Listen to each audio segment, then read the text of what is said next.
Yes, yes, yes. Magandang hapon muli sa ating mga kasama. Nandito na naman tayo si Kuya Goods nagbabalik. At syempre, kung hindi ka pa nakasubscribe, pasubscribe na lang po at hit mo na rin yung bell para lagi kang updated sa ating mga video. Nako, eto na. Naka-lockdown. Bakit?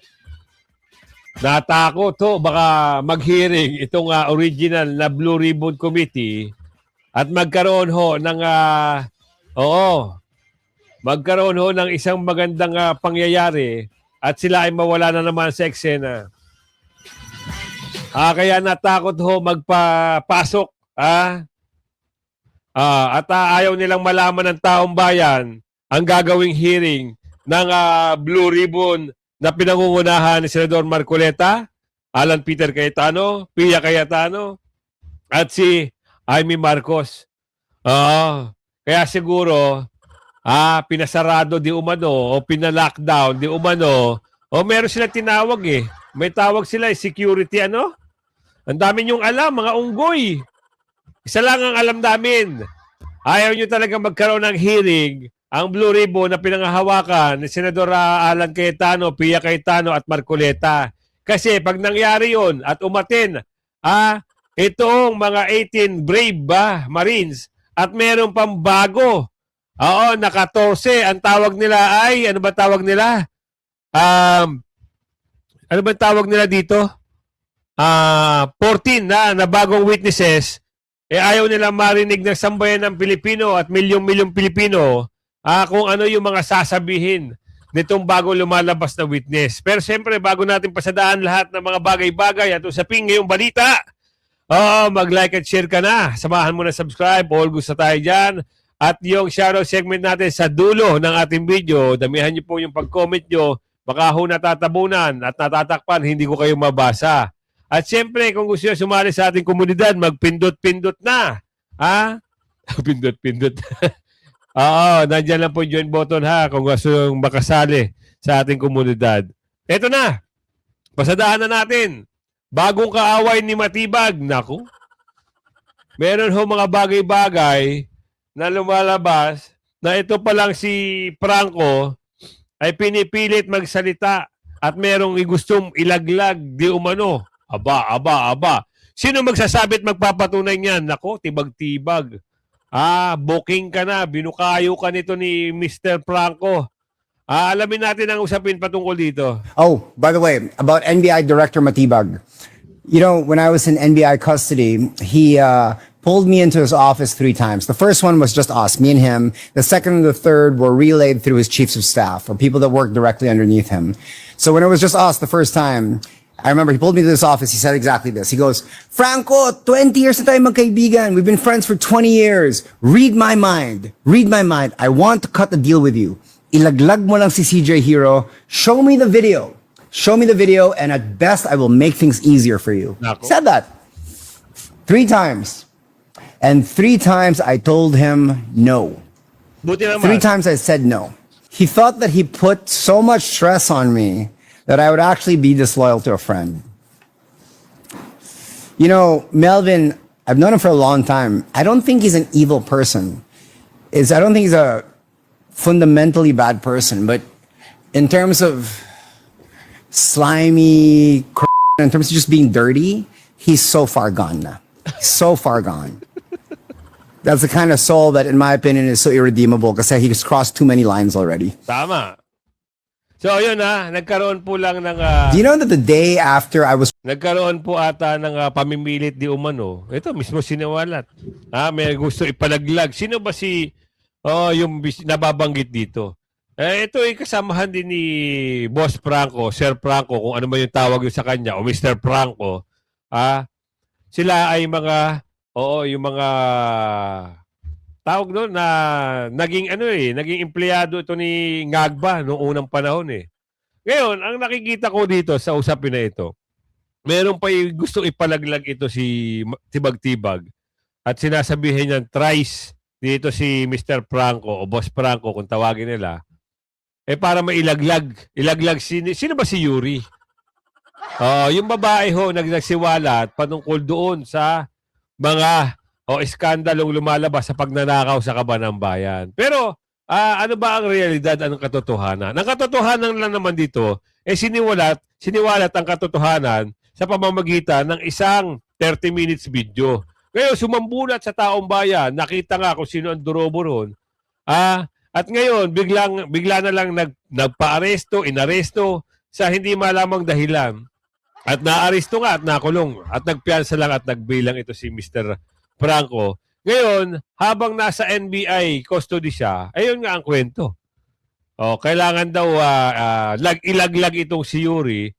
Pero mas bibilib ako dito sa dating kakilala ni Tibag-Tibag na magsasalita dito kung bakit, ano nangyari sa iyo Tibag-Tibag at kumampi ka sa mga durobo. Hindi natin alam kung ano.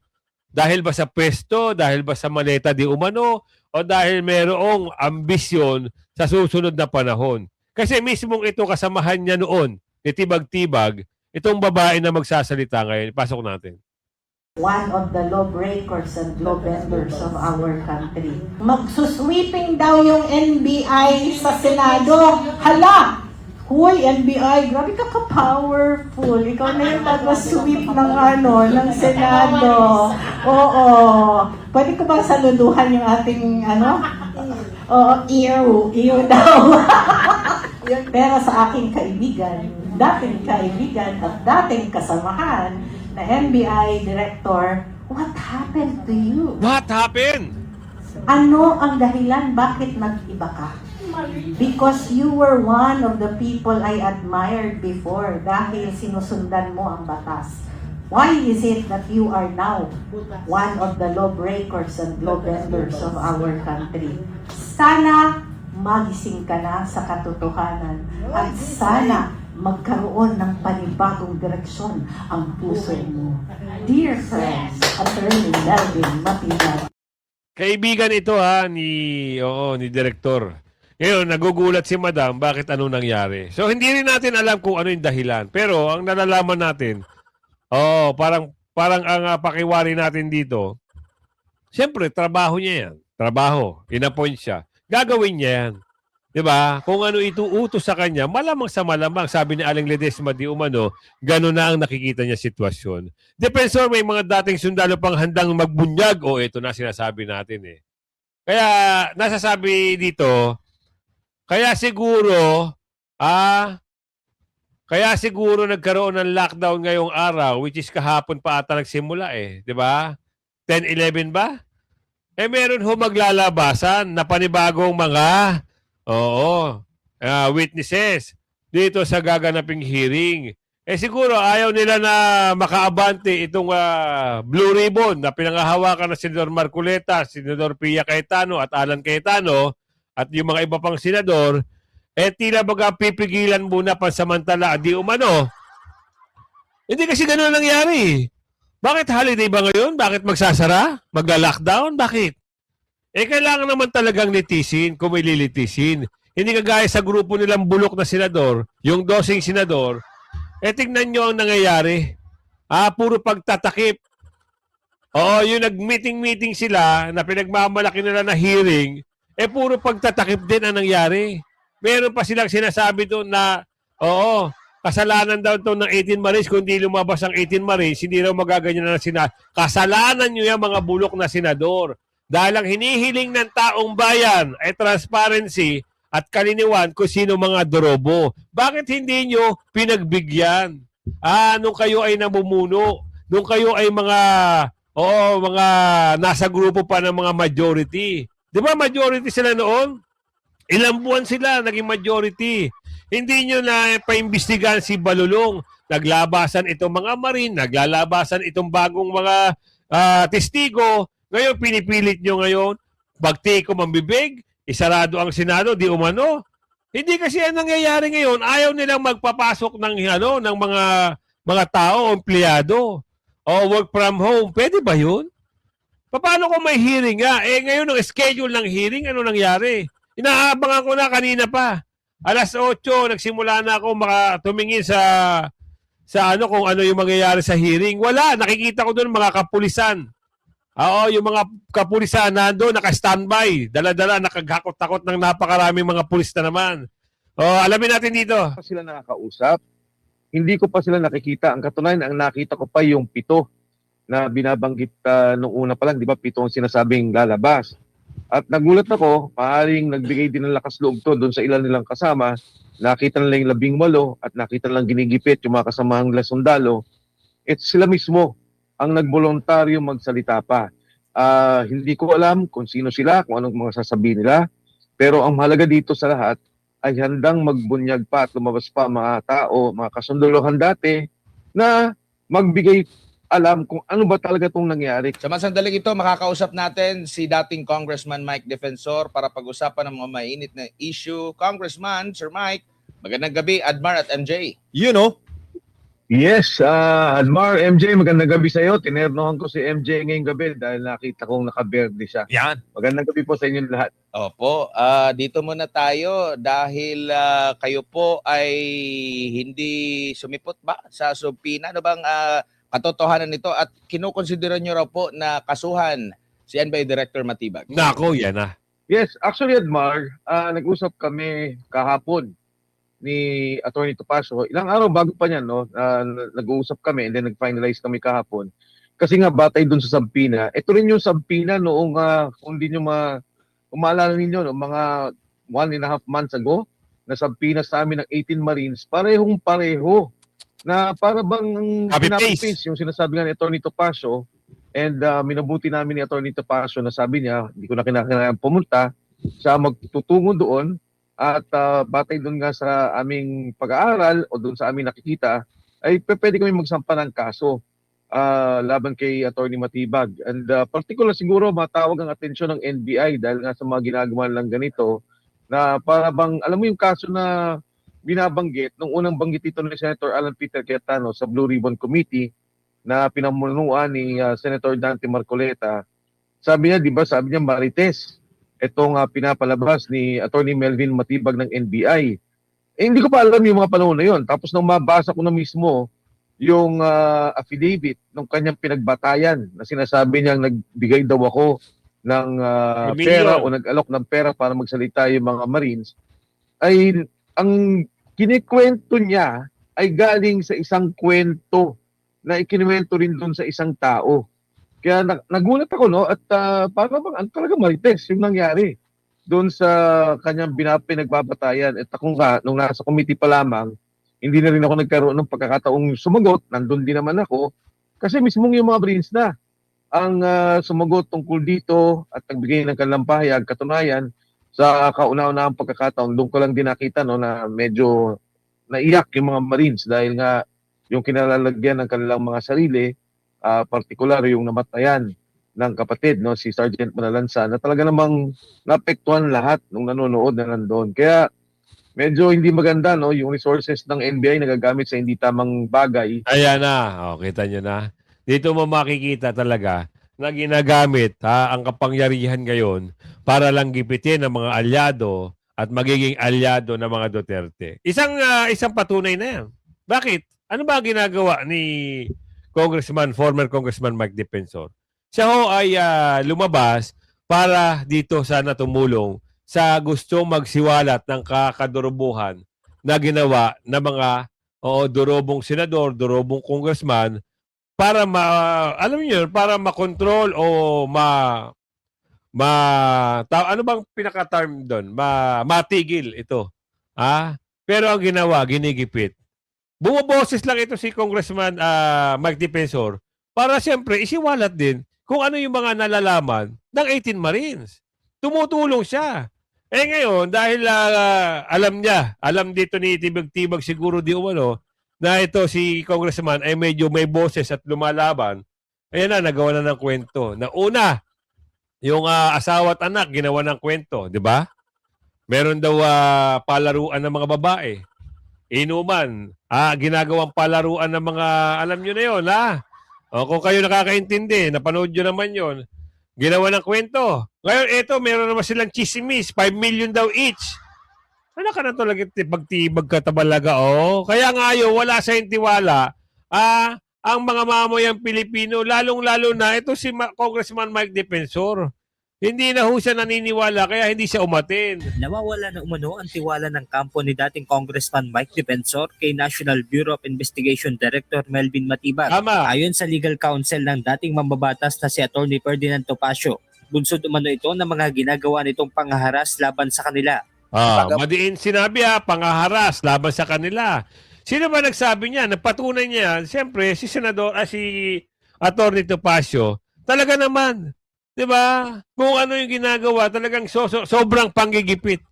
Mantakin nyo napanood niya ba yung hearing meeting na ginawa nila dyan? Pinatawag ito si Tibag-Tibag at siguro kalagitnaan ng meeting nila, nag-suggest itong si Mr. Tibag-Tibag na kung pwede daw, pupunta sa harap at kakausapin yung mga senador. Anak ng tipaklong, pwede ba yun? Parang siya pa ang siya pa yung mga leader Congress director tapos senador, paiikutan ka na senador ba? Ibang klase special treatment ba? Sabi ni Aling Ledesma ang tawag diyan. Wala po tayong paggalang, paprangkahin ko na Yan. doon sa namumuno ngayon sa NBI na halatang halata din po natin na puppet ng Malacanang na ang papel lamang niya ay manggulo sa investigasyon. Kahapon, dumalo bilang kinatawan ni Defensor sa Maliwanag sa maliwanag manggulo lang sa investigasyon. Ngayon, dito tayo pumasok ito na naman. Pumasok na naman sa usapin ito si Trilling. Si Trilling daw may ibubunyag ang tila plano umanong pagpapatalsik kay President Ngagba. Talaga ba? Sabi ni Aling Ledesma, ang tagal naman.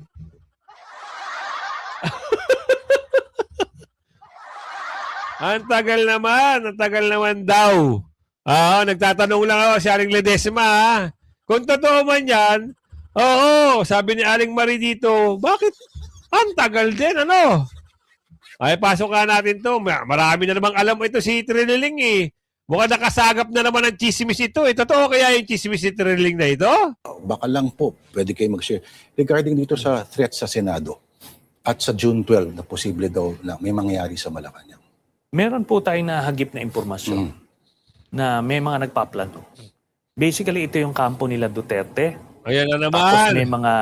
Kita mo na naman, pinaratangan mo na naman na. Ano si Tatay Digong hanggang ngayon?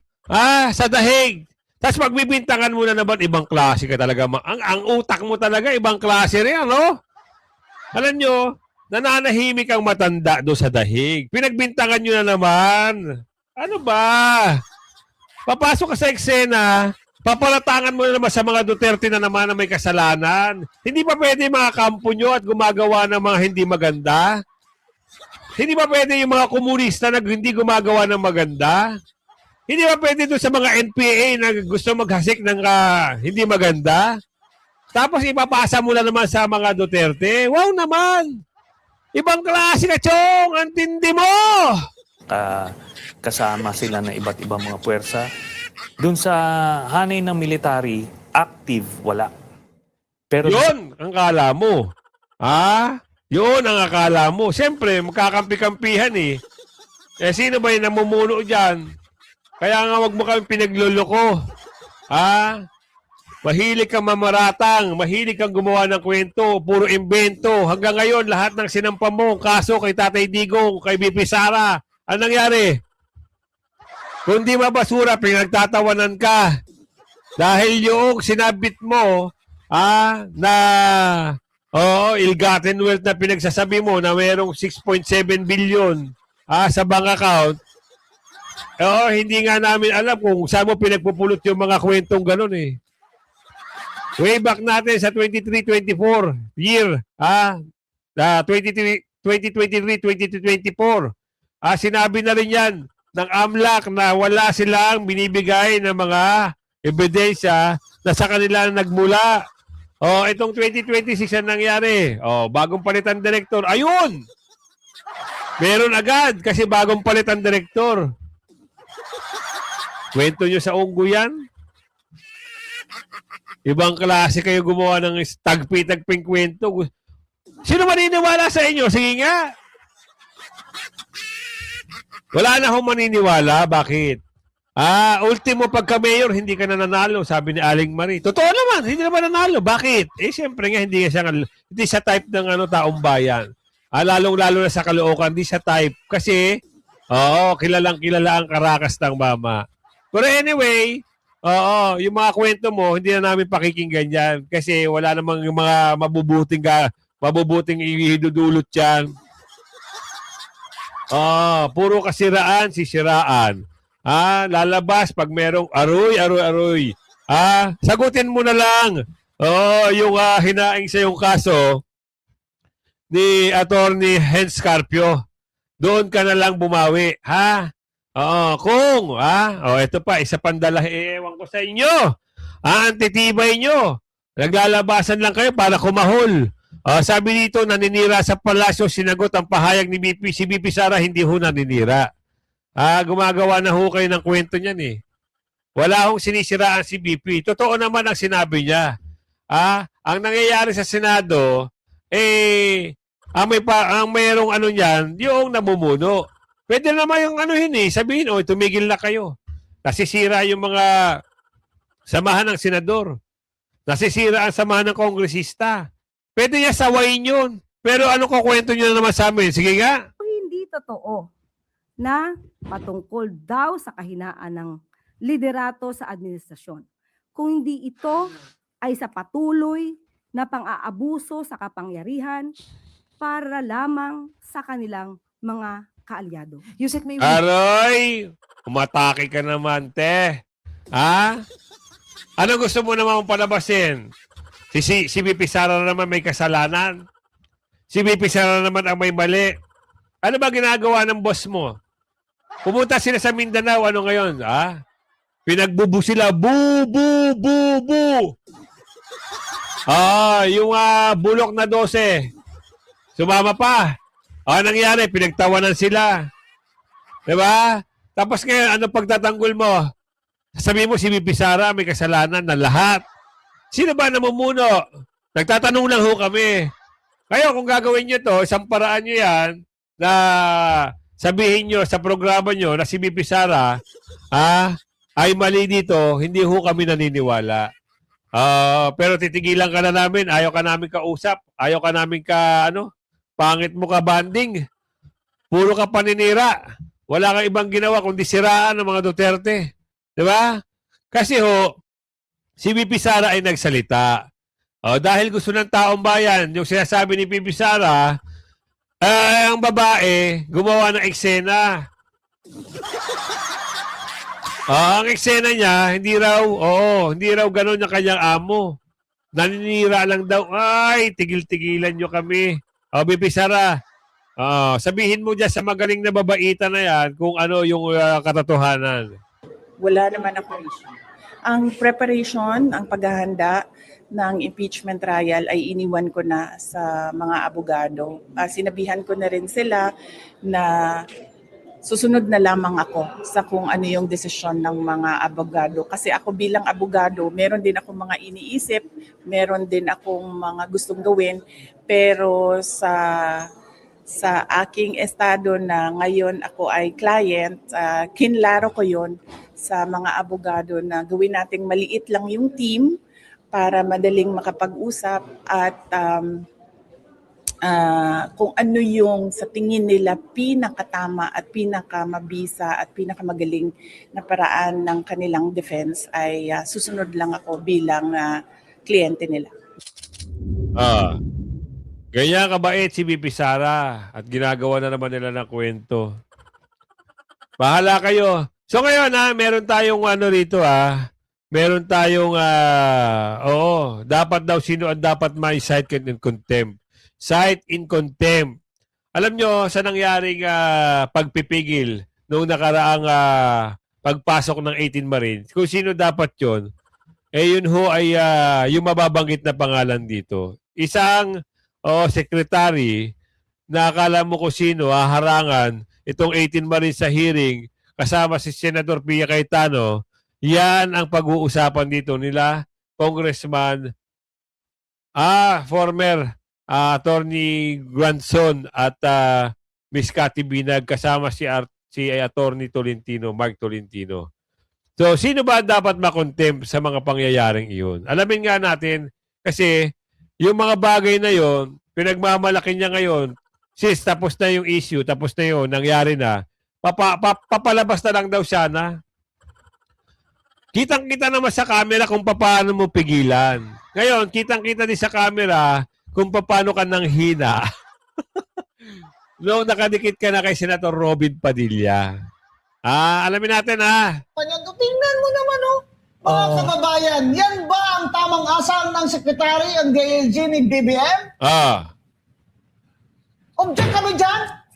Sa isang Kasi senador, sinabi yan eh. Correct. ginagawa niya yan Senador yan eh. inside sa Senate against a senator. Inside the Senate. Inside the Senate. Anak ng tinapad. Hindi ka ba dyan dapat content?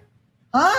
Kasi Senador you were po yan. there. Sinundo nila yung witnesses eh. Kasi hindi they were papasukin. performing an official function of the Blue Ribbon Committee. Dapat i-contempt ka na, ikulong ka rin yan. Yan Tama. sa Senado, gaya ng pagkakulong nyo kay Curly Vizcaya. Ganyan yan. Yan. Diba? Ayan. Ayan. So- Kaya, Mark, alam mo, Mark, ang sakit talaga sa bumps itong ginagawa ng administrasyon na ito. Tama. Yan, silent martial law, di umano, sabi ni Aling Ledesma. Ang nangyayari ngayon, alam nyo bakit ginagawa nilang tila baga laro na lang lahat. Kung ayaw nila, gagawa sila ng paraan.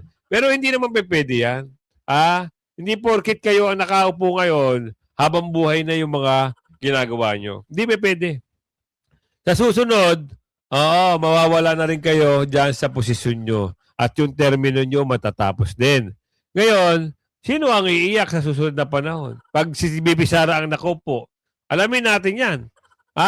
Baka mamaya magsiliparan sila, sabihin nila, bakasyon muna ako. 6 years. Lalo na yung mga nagyabang-yabang kay BP Sara, yung mga dumorobo na mga kongresista, yan yung dapat,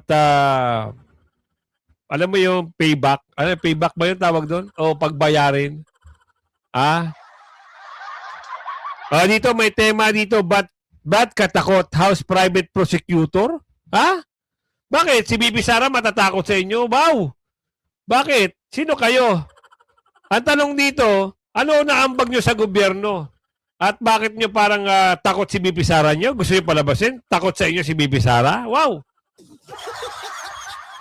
Kayo ang dapat matakot sa 2028. Unan mentioned earlier that the coming days will be difficult and that there will be a lot Naku, nagsama-sama pala itong mga ito. Sila pala yung mga private prosecutor na magpo-prosecute dito sa gaganaping impeachment ni BP Sara. Ang tanong,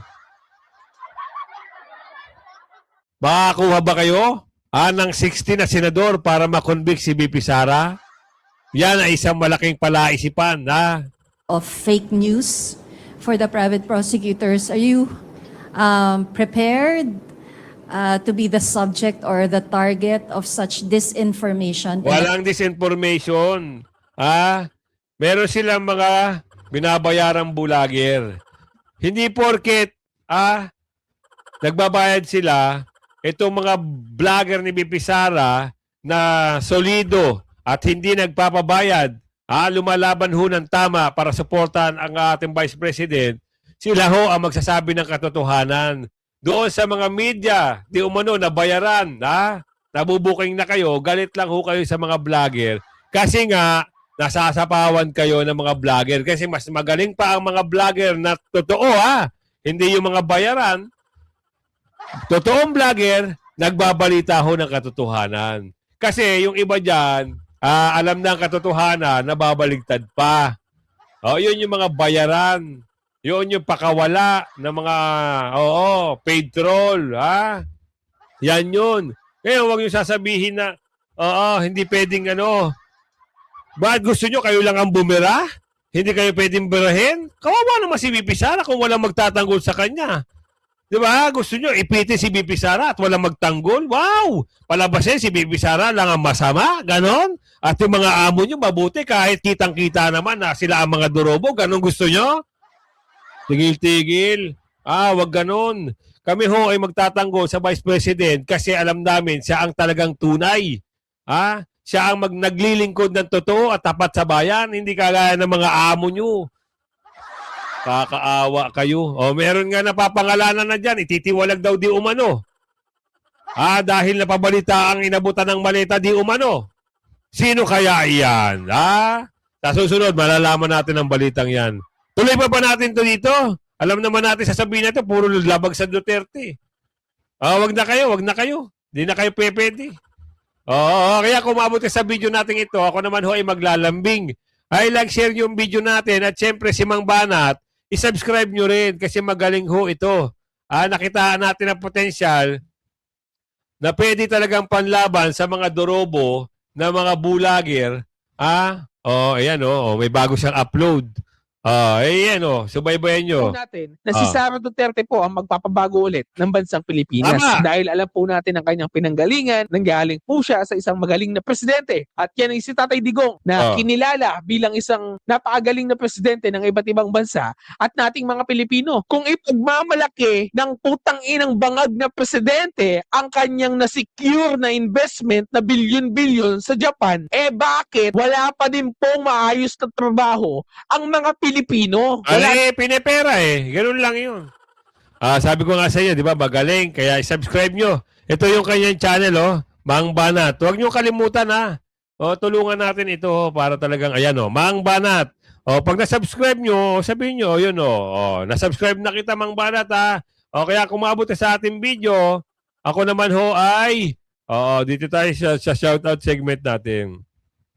Nakakaawa yung mga paid troll nila, yung mga bulager nila, nakakaawa, Doon na lang sila umaasa. At ito namang mga, alam mo yung mga pakawala dyan, aray mo. Pag upo ni BP Sara, tapos ang kwento nyo. Mula kay Delma Repardas, shoutout po, Sai Dabuan, shoutout po sa inyo. Ray Lagwatan, shoutout sir. DDS Lover, shoutout po, Elcon, shoutout po. Hermosilio Palangka, shoutout po sa inyo. Ed Bukad, shoutout po.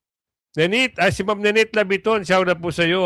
GSBBYYY, shoutout po sa inyo. Edgar Jamada, sorry. Shoutout po sa inyo. Expedito Ramos, shoutout po sa inyo. Violeta Naranjo, shoutout po sa inyo. James Lavan Baldapan, shoutout po sa inyo. Rebecca Kabalingit, shoutout po. Hockey Goody, shoutout po sa inyo. Zoraida Balomaga, shoutout po sa inyo. Alberto Golaran, shoutout po. Rose Lavarga, shoutout po. Jovencio, shoutout po sa inyo. Irenio Fontanilla, shoutout po sa inyo. Aman Dia Tambara, shoutout po sa inyo. Ray Mujica, shoutout. Senaida de la Cruz, shoutout po sa inyo. West Beast, shoutout po. Roger Dawaton, shoutout po sa inyo. Nora Banudan, shoutout po. Life and Travel, shoutout po sa inyo. Jana, shoutout po. Carola, shoutout po. Melchor Vicente, shoutout po. Datumer, shoutout po sa inyo. Ma'am Lilibet Lolor, yan, lagi siyang nanonood sa atin, Ma'am Lilibet, Leia Bedin, shoutout po sa iyo. Danilo Bunag, shoutout po. Butch Villarama, shoutout po. Ma'am Shaila R, shoutout po sa iyo, ma'am. Hemando Vibal, shoutout po, Elsie Chu, shoutout po sa iyo. Napansing Jiang, shoutout po sa inyo. Delma Reparda, shoutout po. Marjorie De Puntorum, shoutout po sa iyo. Danilo Bunag, shoutout po. Ma'am Damanusan, shoutout po. Kung umabot ka sa ating video na yan, like and share ang video. Salamat po. Bye-bye.